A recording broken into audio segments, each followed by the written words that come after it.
Subscribe to our channel by clicking the subscribe button.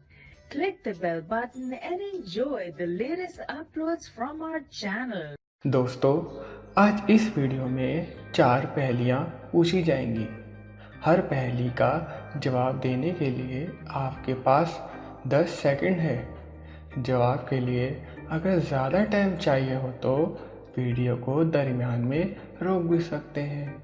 तो चलिए शुरू करते हैं। सवाल नंबर 1, ऐसी कौन सी चीज़ है जिसे सुखाने के दौरान गीली हो जाती है?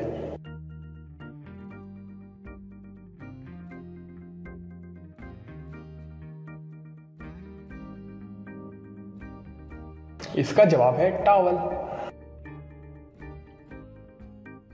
सवाल नंबर 2, न कभी किसी से किया झगड़ा, न करे किसी से लड़ाई, फिर भी रोज होती मेरी पिटाई।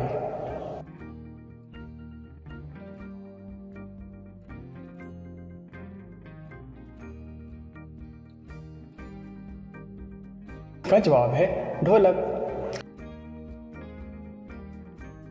सवाल नंबर 3, वो क्या है जो दिन में 1, महीने में 3 और साल में 1 बार भी नहीं आता?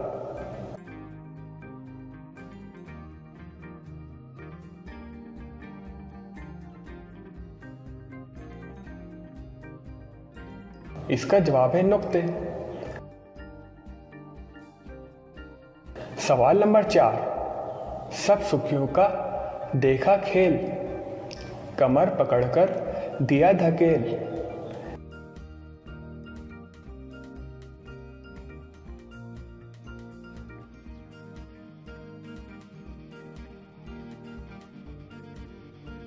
इसका जवाब है झूला।